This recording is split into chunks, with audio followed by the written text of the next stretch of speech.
Muy buenas tardes a todos. Bienvenidos a otra jornada de formación de la Agrupación de Jóvenes Abogados, en este caso dirigida específicamente a todos los que estáis participando en el proyecto de acceso a juicios virtuales. Llevamos unos 4 meses dándoos enlaces para que pudieseis visualizar vistas telemáticas de distintos órdenes jurisdiccionales y hemos considerado muy oportuno poder preparar un ciclo de jornadas con un enfoque eminentemente práctico en el que vamos a hablar sobre distintos casos, vamos a analizar distintos casos de distintos órdenes jurisdiccionales. El día de hoy vamos a comenzar con derecho laboral, pero bueno, vamos a tener derecho penal, vamos a tener derecho civil, mercantil y, y civil, por supuesto. Y por supuesto, pues bueno, queríamos agradeceros lo primero de todo el seguimiento que que nos habéis hecho durante estos meses, porque la verdad que ha sido pues un proyecto que no sabíamos muy bien cómo iba a ser acogido y la verdad que hemos dado pues ahora pues unas pequeñas formaciones enfocadas al expediente judicial electrónico y ahora hemos querido daros una visión un poquito más práctica. Esta sesión, este ciclo de sesiones no sería posible sin un colaborador principal que tenemos, que es Economis and Juris, que hoy viene representado por Magnolia Fernández, a quien tengo el placer de saludar. Para todos los asistentes, avisaros, como esta sesión es práctica y para que la podáis seguir desde el principio, tenéis en la pestaña de documentos, de acuerdo, una serie de materiales. Vamos a analizar un caso, el caso 1, que sería el despido improcedente, y luego pues el caso 2 que hemos traído realmente va a enfocarse, os vamos a dar unas pinceladas evidentemente, pero es un reto que os damos para que podáis vosotros trabajarlo con lo que hayáis aprendido aquí. Por otro lado, tenéis a vuestra disposición la presentación que va a utilizar José Miguel hoy en el día de hoy, información de la Agrupación de Jóvenes Abogados e información pues muy interesante de Economis and Juris que os hemos preparado pues una información muy especial para todos los que os habéis conectado en el día de hoy con nosotros, que os lo os lo explicará más adelante Magnolia.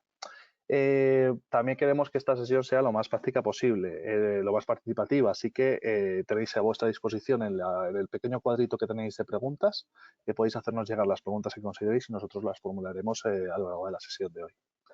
No me quiero extender más, así que yo os quiero dar paso a Magnolia Fernández. Magnolia, muchísimas gracias por estar hoy con nosotros, por darnos la idea y por poder llevarla a cabo, porque la verdad que poder traer expertos que puedan explicar casos concretos de determinadas áreas del derecho, pues la verdad que es algo que nos pedía bastante nuestro público y la verdad que sin vosotros, sin Economis and Juris, pues no hubiera sido posible.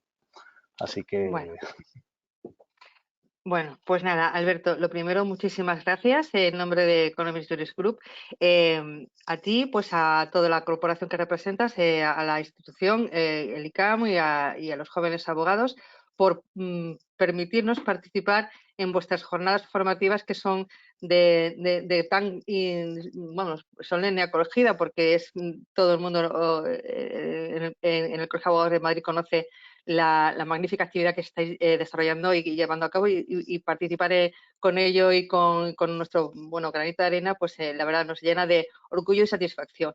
De hecho, como responsable del proyecto de colaboradores de Economis Juris, cuando tuvimos la ocasión de tener las primeras palabras y esto lo hemos transmitido a la selección de los mejores juristas, que entre los 2.500 despachos que colaboran con nosotros, pues solamente podíamos proponérselo a uno de cada orden jurisdiccional para arrancar la primera fase.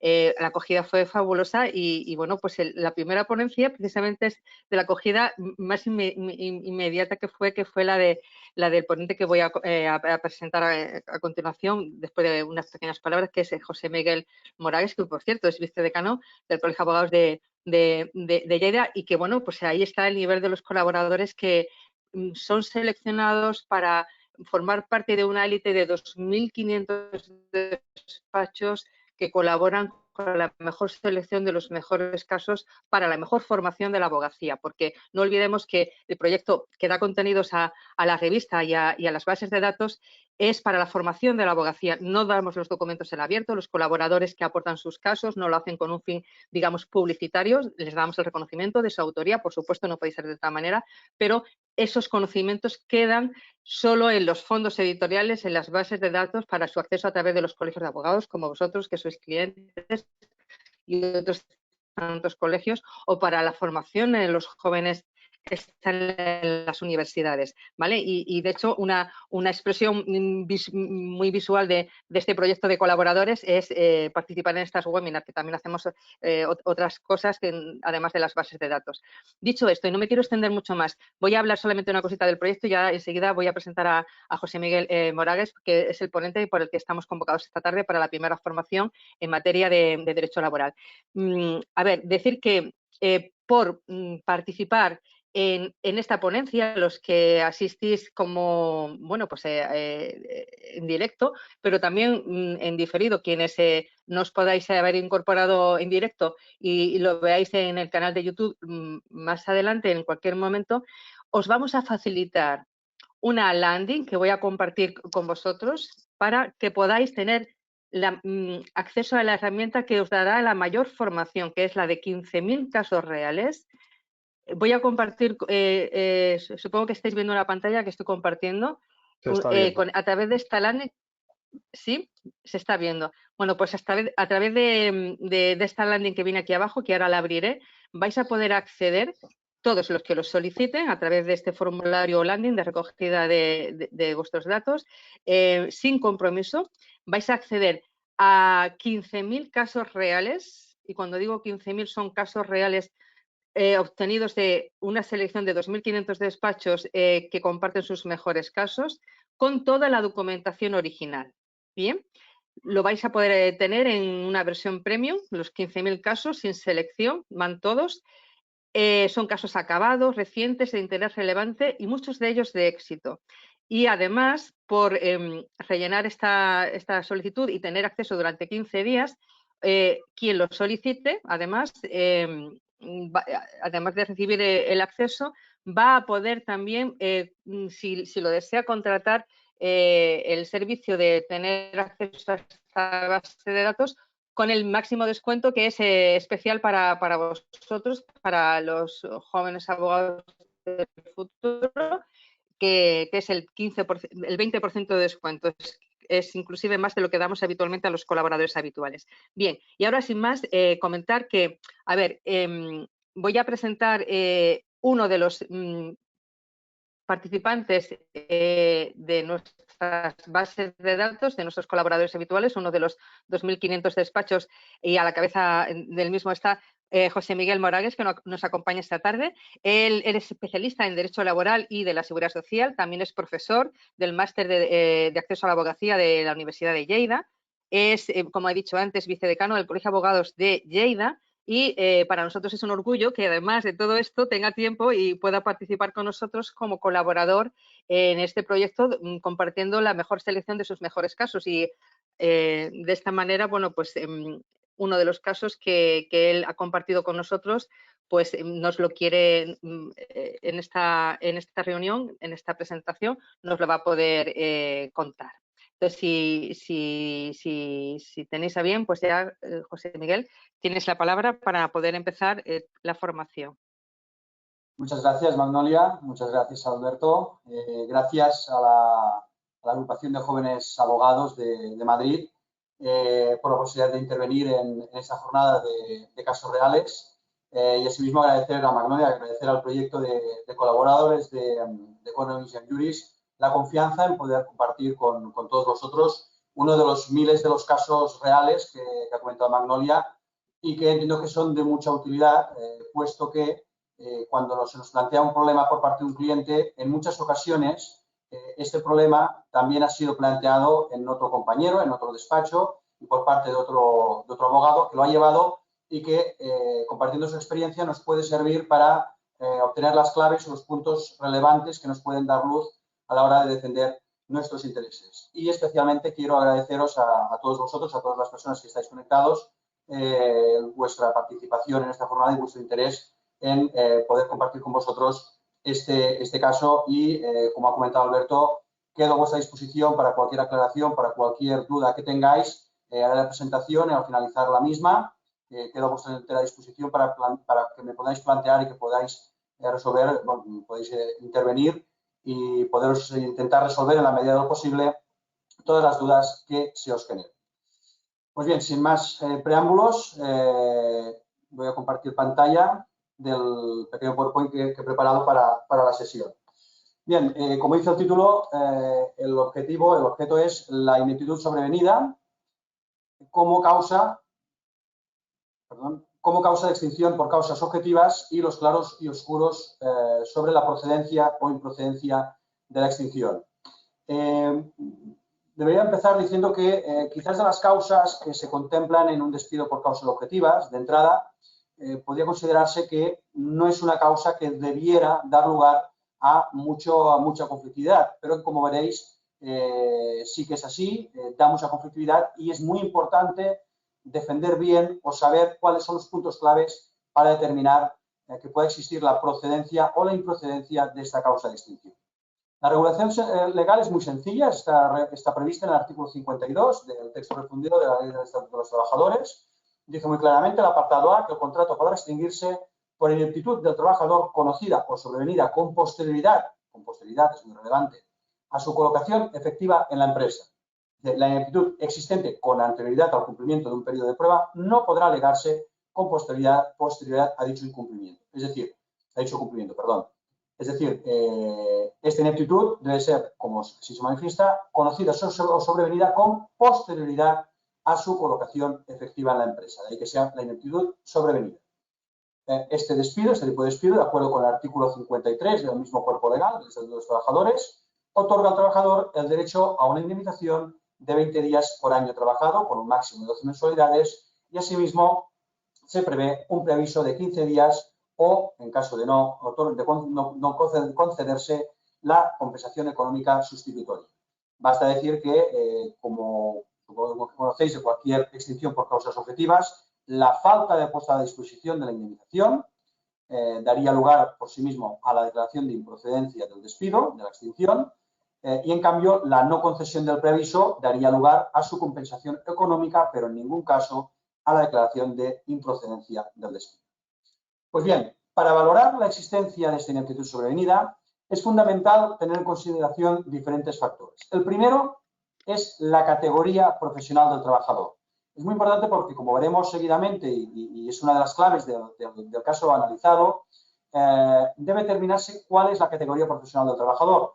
Podéis pensar de que, hombre, es algo muy sencillo porque viene reflejado en la nómina, viene reflejado en las funciones que realiza, pero veremos que no es así porque la categoría profesional y la profesión habitual, que es el segundo elemento, son los elementos clave para determinar si ha existido o existe esta ineptitud sobrevenida que pueda dar lugar a la declaración de procedencia.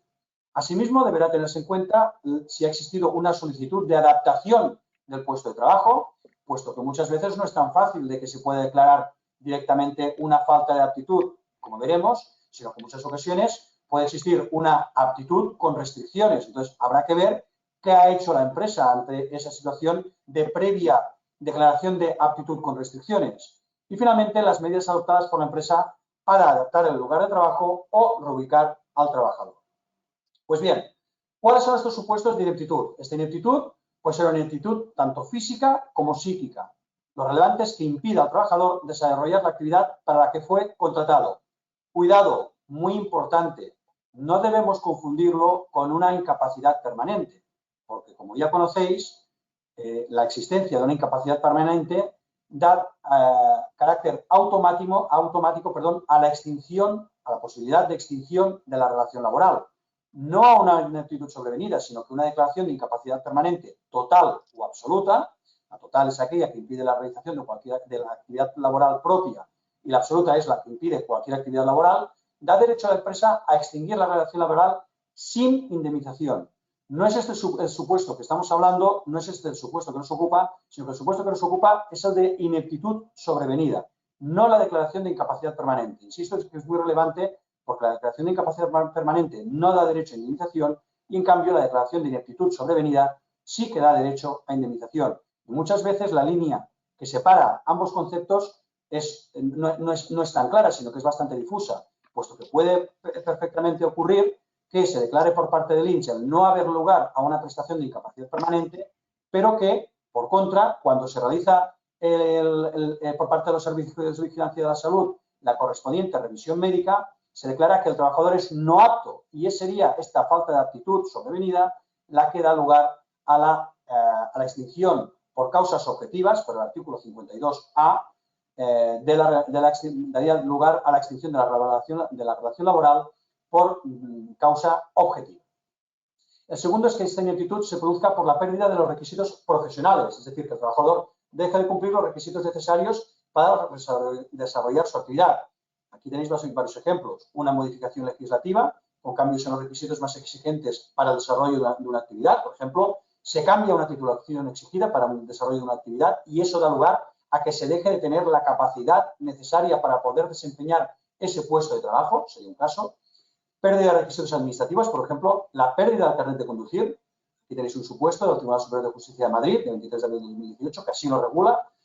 Ojo, muy importante, si esta ausencia de títulos, de licencias, de autorizaciones o de permisos se debe a una conducta maliciosa por parte del trabajador, es decir, yo digo que tengo ese carnet de conducir, ese permiso, a mí me contratan para ser conductor o para ser un conductor de un taxi y yo manifiesto que tengo esta licencia o tengo el permiso de conducir y resulta que he engañado a la empresa, que ello no es cierto, es decir, que no era real esa situación, esto daría lugar a que el consentimiento prestado por la empresa estuviera viciado y que, por tanto, el contrato sería nulo, es decir, la relación laboral sería inexistente. Por tanto, no estamos hablando de este supuesto en el cual se ha producido una conducta maliciosa por parte del trabajador que ha ocultado un requisito que fue conditio sine qua non para contratarlo por parte de la empresa, sino que estamos hablando del supuesto en que esta modificación o esta pérdida de requisitos ha sido, insisto, con carácter sobrevenido, es decir, posterior al inicio de la relación laboral. Y la tercera cuestión, el tercer supuesto es la ineptitud sobrevenida en reconocimiento médico. Esta es la estrella. Es decir, aquí existe la confusión, como ahora veremos, de que el mero hecho de que por parte del servicio de prevención, del servicio de vigilancia de la empresa, se declare un no apto, es decir, que un trabajador no es apto para ese puesto de trabajo después de haber permanecido en una situación de incapacidad temporal, por sí mismo da lugar a la declaración de una extinción del contrato de trabajo al amparo del artículo 52A, es decir, una extinción por causas objetivas por ineptitud sobrevenida. Es el supuesto de no superar el reconocimiento médico de aptitud exigido por el convenio colectivo.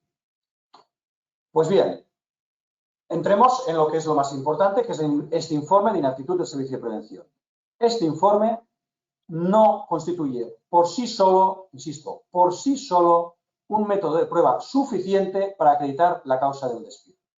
Además del caso que os explicaré, el caso el cual asesoré y defendí, tenemos una muy reciente sentencia también del Tribunal Supremo de 23 de febrero del 2022 que confirma una del País Vasco del Tribunal Superior de Justicia, la Sala Social del Tribunal Superior de Justicia del País Vasco del 21 de julio del 2020, en el cual declara expresamente que este informe no permite concluir, sin más que un informe expedido por el Servicio de Prevención ajeno a solicitud unilateral del empresario, constituya por sí solo un medio de prueba imbatible para acreditar la ineptitud sobrevenida. Esta es una cuestión que muchas veces a los alumnos que tengo en el máster de la abogacía les digo. Una carta de despido, sea objetivo, sea disciplinario, es sagrada. Lo que no se dice en esa carta no existe y no se puede defender, porque constituye una modificación, una variación que no se admitirá en fase judicial. Por tanto, es fundamental redactar bien la carta. Ello quiere decir que, tal como establece esta sentencia, no podemos remitirnos exclusivamente al informe del Servicio de Prevención, sino que deberemos añadir otros elementos, como ahora veremos, para que esa carta de despido, esa carta de extinción por causas objetivas, realmente pueda ser declarada procedente. Por tanto, insisto que la carta de despido es fundamental. Cuidado con las cartas que como abogados os envían de determinadas gestorías o de determinadas asesorías sin que las podáis revisar. Yo siempre digo lo mismo. Siempre revisar una carta de despido que tengáis que defender. Porque lo que no se diga en la carta no se podrá defender luego en juicio. Por tanto, es fundamental que esa carta esté bien hecha. Aquí tenéis una de las claves. En este tipo de extinciones por causas objetivas, no vale únicamente alegar este informe, que insisto, es muy importante y es fundamental, sino que habrá de analizar otros elementos que determinarán que esa carta finalmente se declare como procedente o en su caso improcedente. Con lo cual, a la inversa, cuando defendéis al trabajador, habéis de mirar claramente si tenéis otros elementos aparte de ese informe para poder defender que ese despido resulta improcedente. ¿Cuáles son los límites al despido por ineptitud sobrevenida? Existe un supuesto que es que pueda ser declarado nulo, no improcedente, sino nulo, cuando esa decisión empresarial se produce por causas discriminatorias. ¿Cuál, según la jurisprudencia del Tribunal Supremo, se considera que es una causa discriminatoria? Cuando se realice en función a una situación de discapacidad del trabajador, cuando no se han puesto o no existen medidas de ajuste que se hayan formulado, se hayan utilizado por parte de la empresa. Es decir, los ajustes a los que tienen derecho las personas con discapacidad deben ser razonables, no deben suponer una carga excesiva para los empleadores. Por tanto, mucho cuidado con este tipo de despidos, porque cuando entremos dentro de lo que es una discapacidad, pueden incluso dar lugar a la nulidad del despido. Lo digo porque puede servir como argumento a la hora de defender un procedimiento de este tipo, el que si consideráis y podéis acreditar que ha existido una causa discriminatoria por parte de la empresa en cuanto a una situación de discapacidad, no incapacidad permanente, una situación de discapacidad del trabajador, podría incluso dar lugar a la nulidad. Pero vamos a lo que es la situación más habitual, que es la declaración de improcedencia. Para analizar si puede ser o no declarado improcedente, hay que analizar las circunstancias que aquí tenemos. Primero ha de existir un carácter no voluntario en la disminución del rendimiento, porque como conocéis, si existe una disminución voluntaria del rendimiento, puede dar lugar no a una extinción de 20 días, sino a una extinción a 0 días, es decir, un despido disciplinario. Porque si podemos demostrar que esa falta de rendimiento se ha producido de forma voluntaria por parte del trabajador, ello es causa clara de despido tal como establece el artículo 54 del Estatuto de los Trabajadores. Y aquí sí que no hay derecho a indemnización, sino que la indemnización es 0. Ha de ser una ineptitud verdadera y no disimulada. Esta ineptitud ha de valorarse sobre las tareas propias de la prestación laboral contratada y no a la realización de trabajos distintos a los habituales. Muy importante, porque en muchas ocasiones se hacen desarrollar otras funciones que no son las propias del puesto de trabajo o las propias de la categoría profesional y esas no determinan que exista el supuesto de ineptitud sobrevenida, puesto que hemos de estar a las tareas propias de la prestación de los servicios. Aquí tenéis un ejemplo de la sentencia del Tribunal Supremo de 6 de marzo de 2009. La ineptitud ha de afectar a tareas esenciales, vuelvo con lo mismo. Se considera improcedente la extinción cuando afecta a actividades accesorias, por supuesto, del Tribunal Superior de Justicia de Cataluña. La ineptitud debe afectar al conjunto del trabajo que se encomienda al trabajador y no solo a alguno de sus aspectos en carácter de forma accesoria, sino, insisto, que debe ser con carácter esencial. Se debe determinar una aptitud inferior a la media normal en cada momento de lugar y profesión. De no existir una merma notable en el rendimiento, sino que es una mínima merma, tampoco daría lugar a la extinción por causas objetivas o, de ser así, determinaría que el despido pudiera considerarse como improcedente. Y la ineptitud debe afectar al trabajador y no a los medios materiales o medio de trabajo. Mucho cuidado, porque efectivamente estamos hablando que es una ineptitud relativa a la persona del trabajador. Si esta ineptitud se debe a que no se han facilitado estos medios o que esos medios ya han pasado a ser obsoletos, no determinaría una ineptitud sobrevenida. En todo caso, podríamos incluso que una modificación de esos medios nos pudieran dar lugar a una extinción por causas objetivas por causas técnicas, es decir, la introducción de un nuevo medio de producción dentro de la empresa, pero no a una ineptitud sobrevenida porque esta viene intrínsecamente asociada a la capacidad y la aptitud del trabajador, no de los medios que se ponen a su disposición. La ineptitud debe ser permanente y no meramente circunstancial, puesto que la incapacidad temporal no justifica una extinción. En todo caso, dará lugar a una situación de baja médica, una situación de incapacidad temporal, pero no a una ineptitud sobrevenida con carácter definitivo. Insisto en no confundir una incapacidad permanente con una ineptitud sobrevenida, porque la incapacidad permanente dará lugar a la correspondiente prestación económica y a la extinción automática de la relación laboral, no al derecho a una indemnización de 20 días con un máximo de mensualidad. Debe existir falta de suficiencia o idoneidad para obtener y ejercer un empleo o cargo. La inhabilidad, ignorancia e incompetencia para desarrollar provechosamente el trabajo encomendado. Debe existir una inhabilidad, falta de aptitud, preparación suficiente o idoneidad para desarrollar de manera útil y provechosa la prestación del trabajo. Como veis, hay diferentes formas en las cuales se deben tener en cuenta para determinar si nos encontramos o no nos encontramos. O sea, todo esto que os estoy diciendo, todos estos elementos no son acumulativos, sino que son alternativos. O sea, son elementos que se deben tener en cuenta, que podéis tener en cuenta a la hora de poder hacer una valoración del caso en cuestión.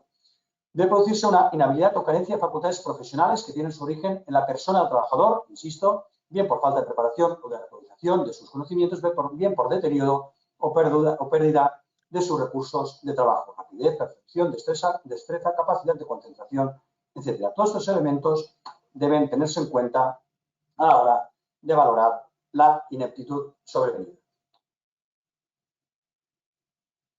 Pues bien, dicho todo esto, vamos a entrar a analizar el caso de éxito y en base a los elementos que os he comentado, qué es lo que se tuvo en cuenta o qué es lo que se produjo en una situación como os explico. El inicio de la cuestión es una situación muy sencilla. De hecho, la cliente cuando acudió al despacho vino simplemente para asesorarse si esa extinción que habían realizado era o no correcta. El supuesto de hecho es que hay una carta de despido muy concreta en la cual se alega expresamente que debido a un informe médico es una trabajadora que está en una situación de baja médica, había tenido distintos procesos médicos anteriores, pero al finalizar un proceso médico largo, se realiza por parte del Servicio de Salud Laboral, de Vigilancia de la Salud, perdón, se realiza un reconocimiento médico y en este reconocimiento médico se le declara como no apto. Entonces, lo que hace la carta es transcribir el contenido de este informe del Servicio de Vigilancia de la Salud. Dice concretamente que en una fecha determinada se ha recibido el informe emitido por el Servicio de Vigilancia que transcribe lo que dice, pues que no puede desarrollar, en este caso, su puesto de trabajo de auxiliar de fisioterapia, insisto en esto que será muy relevante, se hace un informe sobre el servicio de vigilancia sobre el puesto de trabajo de auxiliar de fisioterapia que venía realizando desde hacía 3 años, pero auxiliar de fisioterapia. Bien, entonces lo que la empresa dice es que tras conocer la empresa dicho informe, la empresa debe proceder, según lo dispuesto en el artículo 52, apartado de los estatutos de trabajadores, el cual regula la extinción del contrato por causas objetivas por ineptitud sobrevenida y, por tanto, decide prescindir de sus servicios extinguiendo la relación que con usted nos unía con efectos del día de hoy. Es decir, lo que hace es transcribir el contenido de este informe de prevención del Servicio de Vigilancia de la Salud y declara que se extingue la relación laboral por ineptitud sobrevenida al amparo del artículo 52. Este es el contenido de la carta. Y efectivamente, cuando viene la clienta, ella misma manifiesta de que efectivamente ella no puede hacer la auxiliar de fisioterapia, que realmente son unas funciones que son duras y que por tanto ella no puede realizarlas. Con lo cual, al inicio parecía todo indicar que, bueno, pues que hasta nos planteamos el ir más allá. Pero luego, ya entrando a analizar la situación en concreto, pudimos comprobar que en todos los recibos de salarios no figuraba la categoría de auxiliar de fisioterapia, figuraba la de auxiliar de clínica. Podemos comprobar que en el contrato figuraba esta misma categoría de auxiliar de clínica. Además, tenía distintos documentos en los cuales, concretamente, cuando se tuvo que sacar un certificado para poder realizar determinadas funciones, la empresa le había hecho incluso un certificado al cual figuraba que su profesión era la de auxiliar de clínica. Y ahí es donde estuvo el primer elemento en el cual tuvimos que cogernos, que es que por mucho que realizara funciones de auxiliar de fisioterapia, y sí, incluso hacía 3 años que lo hacía, lo que se debería analizar es en relación con la categoría profesional de auxiliar de clínica, que incluía posibilidades de hacer actividades de fisioterapia y otras muchas, mucho más livianas, como podría ser el llevar medicamentos, por ejemplo, el atender a los pacientes, el suministrar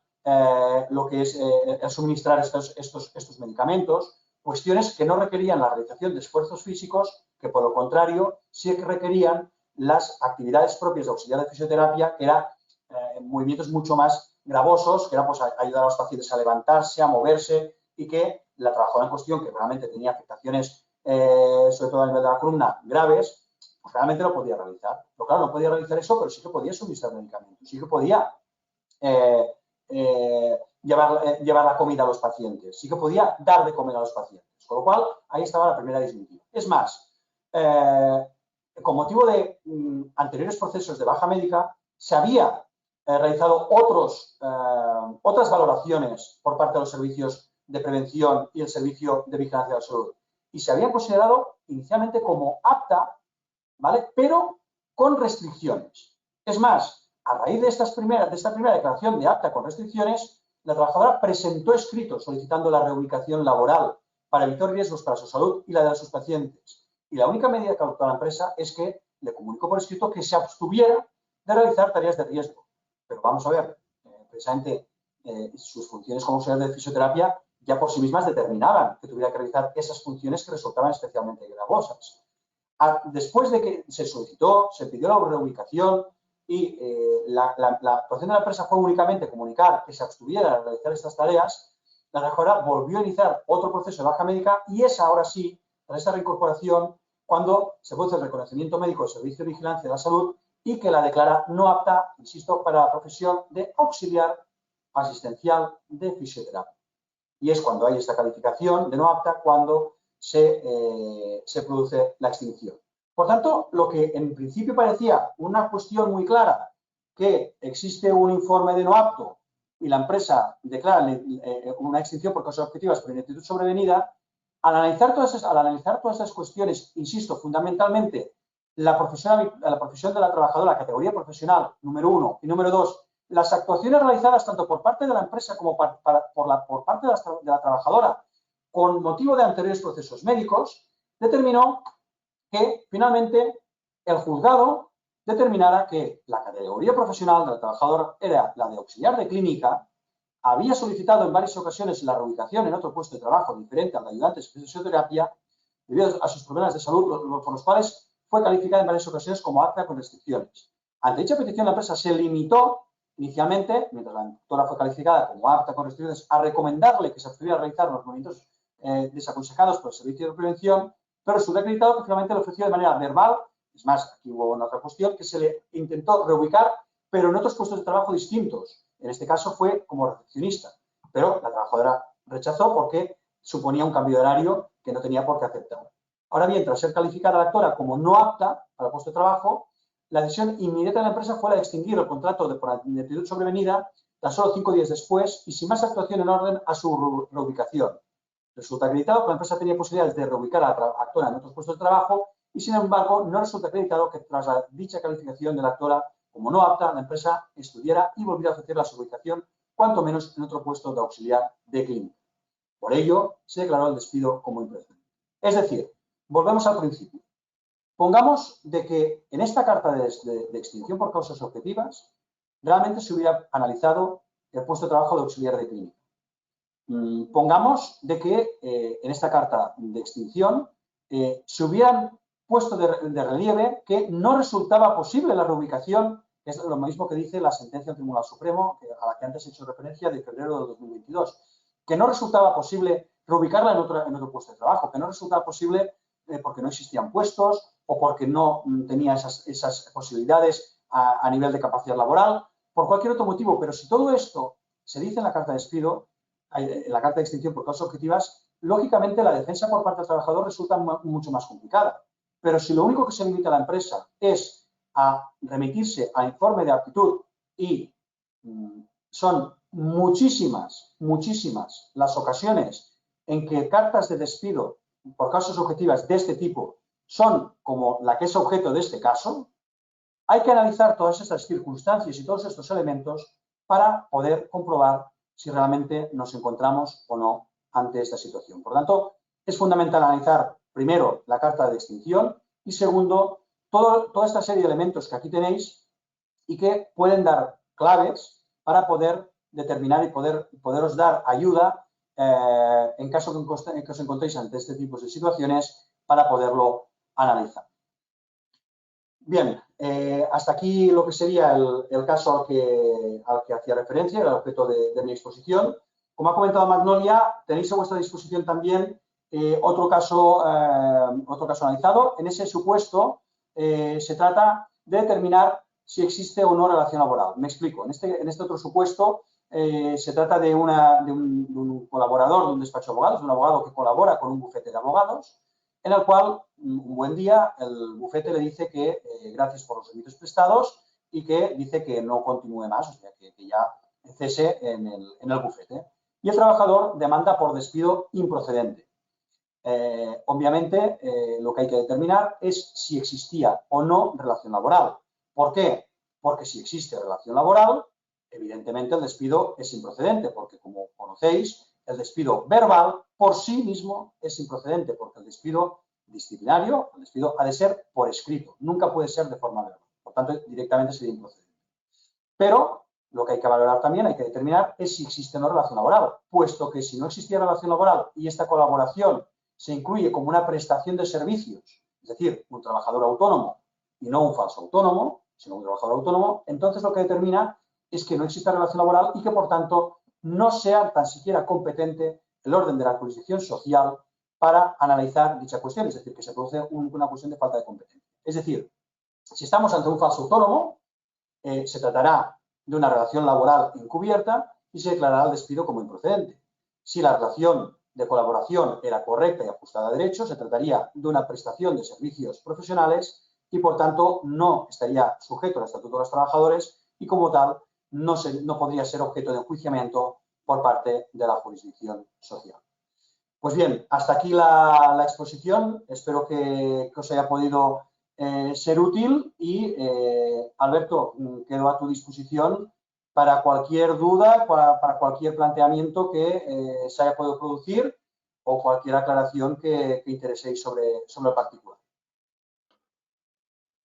Gracias, José Miguel. Nada, simplemente ya antes de pasar a lo que sería el análisis del caso respecto al preaviso de 15 días en un despido improcedente, ¿se tiene que dar siempre algunas excepciones? ¿Qué ocurriría si no se cumpliese ese tipo de preaviso? ¿Se pueden sustituir por días de vacaciones? Me explico. Me parece muy bien, Alberto, la pregunta, muy buena pregunta. Primero debemos de distinguir los supuestos porque a veces se produce confusión de si incluso en el despido, hay dos tipos de despido, ¿no? El despido disciplinario y el despido objetivo. En el despido disciplinario no hay que dar ningún tipo de preaviso. Solo faltaría. Pongamos de que un trabajador está robando a la empresa. ¿Hemos de decirle durante 15 días, oye, continúa robándome que aún no se te ha acabado la relación laboral? No. En el despido disciplinario no hay preaviso. Ahora bien, en el despido por causas objetivas, el artículo 53 establece claramente que ha de existir un preaviso de 15 días. Pero existe la posibilidad de que este preaviso se sustituya económicamente. En muchas ocasiones, lo que se hace es, se despide por causas objetivas con efectos del día de hoy y te pago la cantidad que corresponde a estos 15 días de preaviso que eso te concede. Por tanto, estos 15 días de preaviso, si no se dan, se pueden compensar en dinero. Y es más, ni que no se den y no se paguen, luego judicialmente yo puedo reclamar el importe correspondiente a estos 15 días. La única diferencia entre la puesta a disposición de la indemnización y los 15 días de preaviso es que si no se pone a disposición la indemnización, excepto cuando estamos hablando de causas económicas y no existe liquidez suficiente para pagarlo, determina per se, como en el caso de una ineptitud sobrevenida, determina ya per se la existencia, la declaración de improcedencia, porque no es hecho correctamente.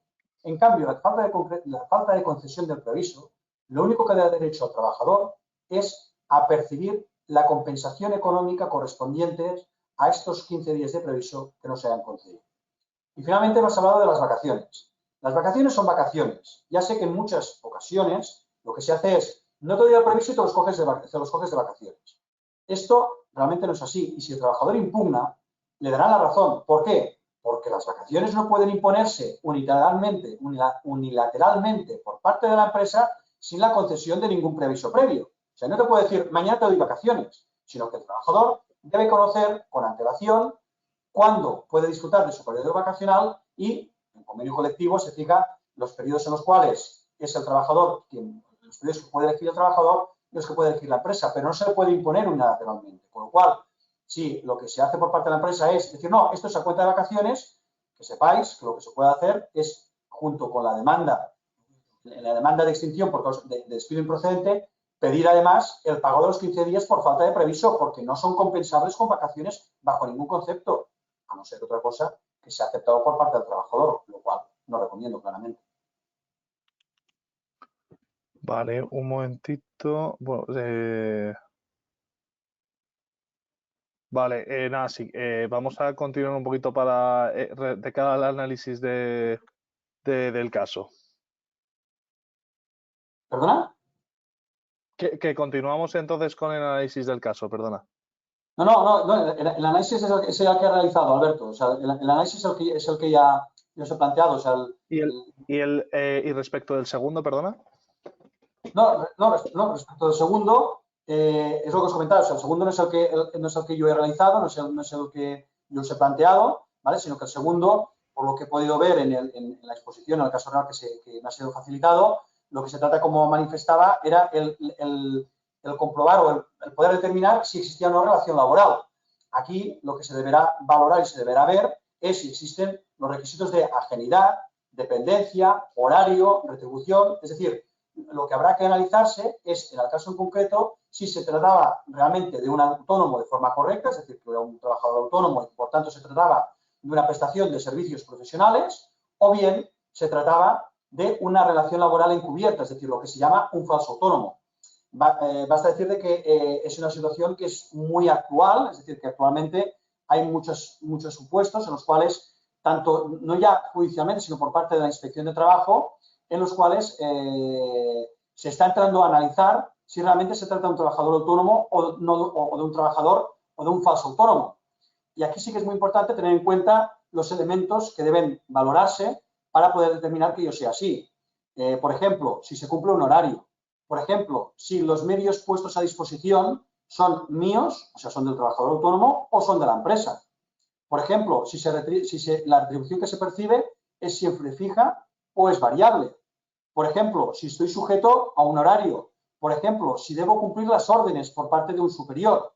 Todos estos elementos son los que deben valorarse y analizarse para determinar si realmente nos encontramos ante una situación de relación laboral encubierta o no. Simplemente se trata de un abogado, como era el caso, de un abogado que presta servicios para un bufete de abogados, como una prestación de servicios sin más, y que por tanto no está objeto, es un arrendamiento de servicios y no está sujeto al Estatuto de los Trabajadores. De hecho, el supuesto analizado en ese otro caso determinó que efectivamente se trataba de una prestación de servicios, no de una relación laboral, y que por tanto no existía un despido y era incompetente la jurisdicción social para analizarlo, sino por cualquier vicisitud que se pudiera producir dentro de esa relación de arrendamiento de servicios, debería dilucidarse ante la jurisdicción civil, porque si no le han pagado o se debe una cantidad o ha habido cualquier indemnización de daños y perjuicios, deberá valorarse en la jurisdicción civil y no en la social. Este elemento es muy importante porque ya no solo determina de que se pueda declarar o no que exista un despido improcedente, sino que además, a la hora de poder presentar una denuncia en la Inspección de Trabajo, determina que se deben cotizar las retribuciones percibidas por el falso autónomo. Y ello determina dos cuestiones distintas. La primera, que ya queda acreditada la existencia de una relación laboral. La segunda, que se causa derecho a percibir todas estas cotizaciones que luego darán derecho a poder lucrar futuras prestaciones, como puede ser un derecho al desempleo, un derecho a una incapacidad permanente, un derecho a una pensión de viudedad, etcétera, etcétera. Es decir, ya se entra al régimen general de la seguridad social. Se entra con unas cotizaciones y esto no es baladí porque el periodo en el cual se puede entrar es hasta 4 años antes. Con lo cual, estamos hablando de importes y de actuaciones inspectoras que realmente pueden ser relevantes. O sea, que el tema del despido es muy importante porque efectivamente determina que pueda existir un despido improcedente con derecho a la correspondiente indemnización máxima de los 33 días trabajados por los 33 días trabajados, ¿no? Y si el anterior al 2012, 45 días a parte proporcional, es decir, la máxima indemnización legal, pero es que además da derecho a percibir todas estas cotizaciones a cargo de la seguridad social, con lo cual no es baladí el determinar si estamos ante un autónomo real o ante un falso autónomo, que sería el supuesto de una relación laboral encubierta. José Miguel, nos propone, bueno, nos comentan un supuesto. Una trabajadora en incapacidad temporal de larga duración debido a un trastorno de personalidad y sin visos de pronta recuperación, habrá de esperar la resolución del Instituto Nacional de la Seguridad Social que determine el tipo de incapacidad o se podría extinguir la relación laboral si existe un informe que identifique con precisión cuáles son las limitaciones concretas detectadas y su incidencia en las funciones desempeñadas por el trabajador. Bien, aquí hay que mirarlo desde dos puntos de vista. Uno desde el trabajador y otro desde la empresa. Desde el punto de vista del trabajador, el trabajador no tiene más opción que si está en una situación de baja médica, que pase por el tribunal médico y que finalmente pueda ser declarado o no a una incapacidad permanente. En el supuesto que me planteas, es muy probable que pueda ser declarado afecto a una incapacidad permanente. Si se declara incapacidad permanente, ahí se extinguirá su relación laboral. Ojo, a no ser que la empresa quiera reubicarle y recolocarle donde sea, pero la empresa no tiene ninguna obligación. Lo que hará la empresa es extinguir la relación laboral, porque la incapacidad permanente es una de las causas de extinción de la relación laboral distinta a la ineptitud sobrevenida. Esto por parte del trabajador. Deberá esperar y cuando finalice, si no le dan la baja médica, si le dan la incapacidad permanente, tendrá derecho a la correspondiente prestación económica. Si es una total, será un 55% de la base reguladora, si es una absoluta, será el 100%. Y aquí se extinguirá su relación laboral. En caso que no le den la incapacidad permanente, deberá asistir nuevamente a su puesto de trabajo. Y es en esta segunda fase donde entra la actuación por parte de la empresa. ¿Por qué? Porque mientras esté en situación de baja médica, la empresa no realizará ninguna actividad y, desde luego, yo no la aconsejo bajo ningún concepto. Primero, porque si se declara una incapacidad permanente, ya por sí determina que no tenga derecho a ninguna indemnización económica. Y segundo, porque si se atreve a extinguir una relación, a despedir a un trabajador estando en situación de baja médica de larga duración, puede incluso jugarse una posible nulidad del despido, porque una baja médica de larga duración puede asimilarse a una discapacidad que, como he dicho, puede considerarse discriminatorio y, por tanto, dar lugar a la nulidad del despido. Por tanto, mucho cuidado de extinguir la relación laboral de un trabajador que se encuentra en situación de baja médica de larga duración. Entonces, la empresa lo que debe hacer es esperar a que exista una posible incapacidad permanente, porque si se declara incapacidad permanente, ya ha acabado y no tendrá que abonar ni un solo euro. Ahora bien, una vez cause alta médica, es donde podrá valorarse, y de hecho por parte del Servicio de Vigilancia de la Salud deberá analizarse y valorarse si existe o no aptitud para su puesto de trabajo.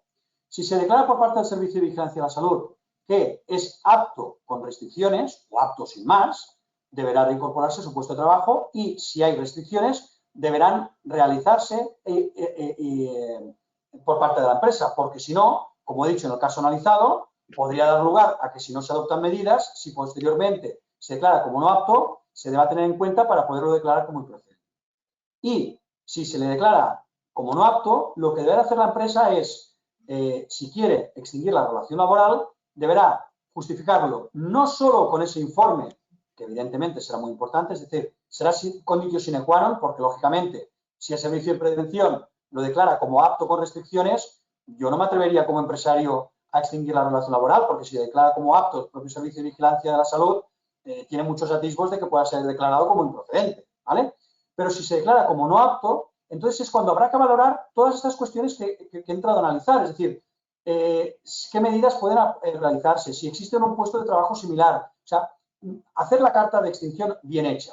Y este elemento será uno muy importante, pero deberá analizarse pues que no existe otro puesto de trabajo similar o no puede realizar ningún otro tipo de prestación de servicios dentro de la empresa. Con lo cual, y lógicamente, justificar muy bien cuál es su puesto de trabajo y su categoría profesional. E incidir directamente estas limitaciones y esta falta de aptitud con esta categoría profesional que tiene. Creo que con esto he respondido.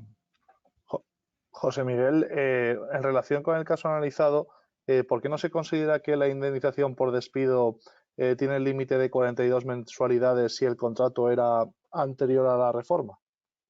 No, en este caso no llegaba a las 42 mensualidades. No llegaba. O sea, la indemnización a la cual se abonó, lógicamente, si hubiera sido superior, o sea, hemos de partir que lo que se abonó es los 45 mensualidades, perdón, los 45 días hasta el 11 de febrero del 2012 y 33 días a partir de esa fecha hasta la fecha de extinción, ¿vale? Con un máximo de 42 mensualidades hasta ese momento y de 21 a partir de entonces. Con lo cual, haciendo los números, no llegaba al tope máximo. Obviamente, si hubiera llegado al tope máximo, sí que se le hubiera abonado el tope máximo que hubiera correspondido. Pero al no estar dentro del tope máximo, se le abonó la cantidad que bueno, la indemnización correspondía. Sí que estaba en el tope de los 12 meses, de los 20 días, pero al pasar a los 45/33, 42/21, ahí sí que no estaba topado.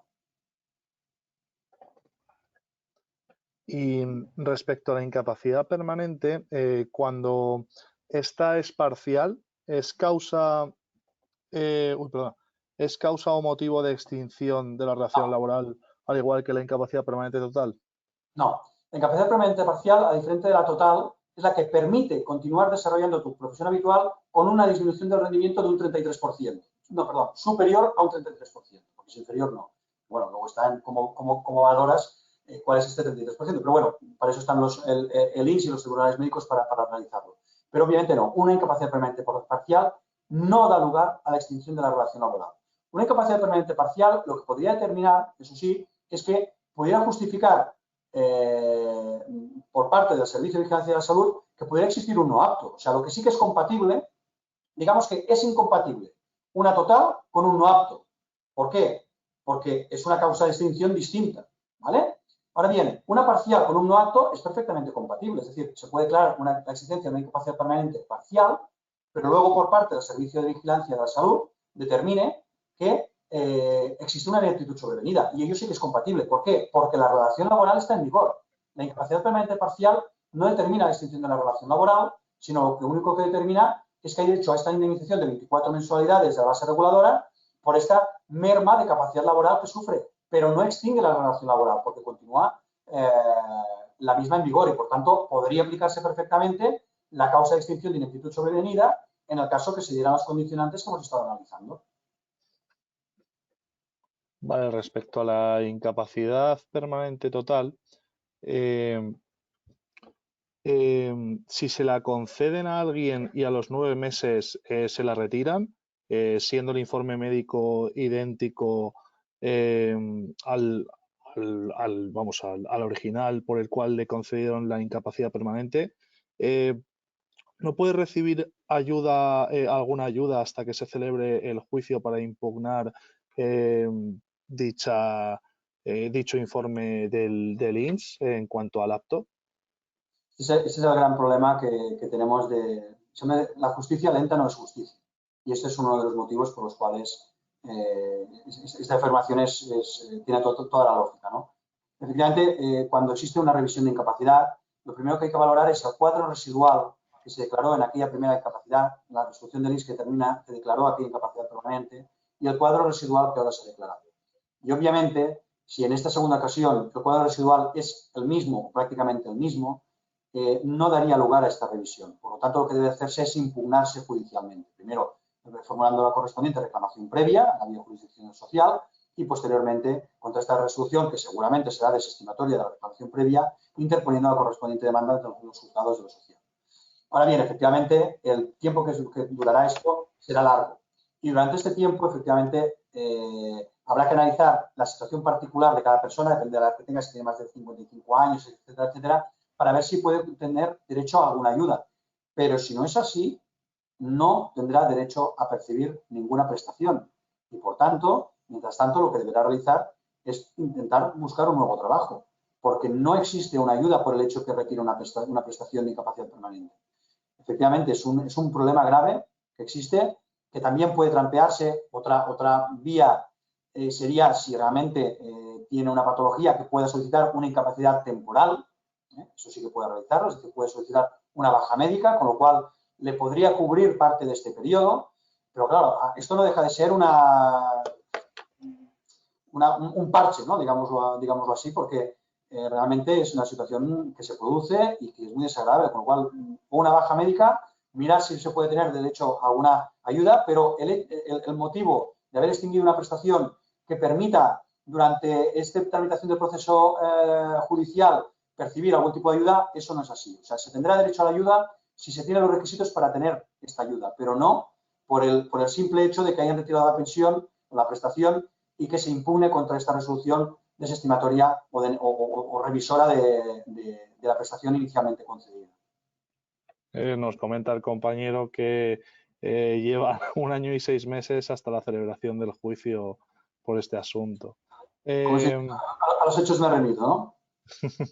Desgraciadamente es así. Y no solo en Madrid, es en todos sitios, estamos igual, desgraciadamente, porque es una pena. La justicia lenta no nos lleva a ningún sitio. Además, a lo mejor no podría percibir prestación por desempleo tampoco. No porque la extinción no se ha producido por una extinción de la relación laboral. Es que directamente es que no tiene derecho a desempleo. Lo que tendrá derecho, insisto, es a que pueda causar una nueva baja médica. Ahí sí, pero no tendrá derecho a desempleo. Debería iniciar una nueva relación laboral, aguantar el tiempo que pueda y causar una baja médica para iniciar un nuevo proceso. Pero desgraciadamente son parches, insisto, que no dan solución a la situación. Vamos con la última pregunta. José Miguel, ¿las causas de extinción contractual por incapacidad se aplican también al Estatuto Básico del Empleado Público? No. El Estatuto Básico del Empleado Público va por otro lado distinto. Todo lo que he estado exponiendo es en relación con el Estatuto de los Trabajadores. En relación con el empleado público, si realmente se produce una falta de capacidad, lo que da derecho es a la cesación de la prestación del servicio público con derecho a una prestación de incapacidad.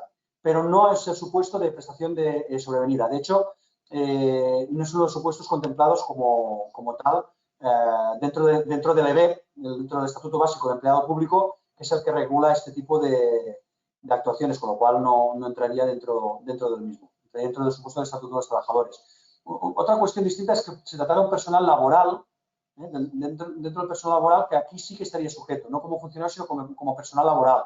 Y aquí sí que es una de las causas que estaría vigente. O sea, si la pregunta se refiere por un personal laboral que presta servicios en un ayuntamiento y que, por tanto, sería un empleado público por esta parte, con una relación laboral y no una relación funcionarial, cuando es una relación laboral está sujeto al Estatuto de los Trabajadores. Y como tal, a diferencia de la extinción por insuficiencia presupuestaria que se eliminó con la nueva reforma laboral, el resto de causas sí que están vigentes y, por tanto, aquí sí que se podría aplicar. Es decir, si es un personal laboral, aunque esté sujeto a la administración pública, sí que se le aplicaría la ineptitud sobrevenida. En cambio, si es un personal funcionario, no, porque no es una de las causas, sino que se trataría de una cesación de prestación de servicios por incapacidad. Vale. Bueno, pues perfecto, José Miguel, por tu claridad en la sesión de hoy. Magnolia, no sé si querías comentar algo, que te veo ahí conectada. Nada, simplemente, bueno, a todos los asistentes que a lo mejor no os habéis conectado al principio, no os ha dado tiempo, o vamos, cualquier cosa, simplemente recordad que tenéis a vuestra disposición en la pestaña de documentos, pues información sobre, bueno, el propio caso que hemos debatido en el día de hoy. Tenéis información también sobre pues un caso que os hemos propuesto, ¿vale? Para que podáis practicar y poner en práctica un poco lo que hemos aprendido hoy. El caso es similar, pero no es el mismo. Y luego, por supuesto, la propia presentación que ha compartido hoy José Miguel con nosotros. Y sin duda, bueno, y también, por supuesto, queríamos comentaros, sobre todo para eso, para aquellas personas que no os habéis podido conectar al principio, queríamos enseñaros que, bueno, que por parte de Economists and Jurists, bueno, pues nos han hecho una oferta para poder acceder pues, a más de 15.000 casos reales. Esta oferta además va dirigida a vosotros, o sea, a los que os habéis conectado en el día de hoy, que la verdad que tenéis a vuestra disposición el documento en la pestaña, y si no, nos escribís por email a aja@icam.madrid, lo que necesitéis. Y bueno, y por nuestra parte comentaros que la próxima sesión será el lunes 30. Un momentito. Un momentito, por favor, que os quería enseñar. Disculpadme.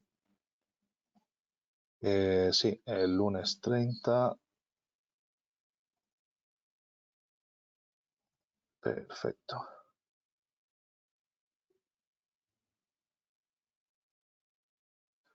Sí, lunes 30 de mayo, en la que, bueno, pues podréis hablar, hablaremos sobre el análisis de casos de derecho penal. Para aquellas personas que a lo mejor no os habéis apuntado a todas las sesiones que tenemos previstas, os mandaremos un email, un recordatorio con el programa del ciclo de jornadas que tenemos previstas, que van a ser 5. Así que animaros a apuntaros, que esperamos que estas sesiones os sean del máximo interés. Magnolia, no sé si querías, que quería cederos tanto a José Miguel como a Magnolia una última palabra para que despidáis esta primera sesión y la verdad que muchísimas gracias a los dos y a todos los asistentes. No se te oye, Magnolia, tienes que activar el sonido. Perdón, yo si puedes compartir por favor la landing, porque me gustaría añadir algo que yo creo que es muy importante, que complementa muy bien la formación que ha dado José Miguel, que además ha sido excelente. Abre ya no el PDF sino la landing, porque se me ha quedado antes por decir una cosa que de cara a la formación es buenísima. Son unas prestaciones premium que se da en este pack premium durante 15 días, que podéis disfrutarlas, y yo os animo a que disfrutéis de todas las prestaciones que incluye, y las menciono, que antes no los había mencionado, que es, además de los 15.000 casos reales, vais a tener acceso a jurisprudencia, legislación, pero sobre todo lo más valioso que es que se han obtenido de los 15.000 casos reales 40.000 modelos de demanda, que yo no le llamaría ni formularios, porque son verdaderos modelos de demanda con los que se ganan juicios, porque muchos de ellos han sido parte de casos de éxito. Y los podéis utilizar, y de ello vais a poder tener una formación extraordinaria del elenco de los 2.500 despachos que colaboran con nosotros. Y además, en nuestro chat online premium vais a poder, aquello que no encontréis, nos lo vais a poder pedir. Es un tiempo limitado, son 15 días, pero ánimo y adelante y sacarle todo el máximo partido, porque ahí está el conocimiento de la abogacía de los mejores despachos del ámbito nacional, entre los que está el despacho Moragues, como muy bien su CEO nos ha ilustrado esta tarde. José Miguel, muchas gracias, y Alberto, muchas gracias. Y por supuesto a todos los asistentes, mucho ánimo, en la profesión es preciosa y esperamos vernos en cualquier entorno presencial o virtual.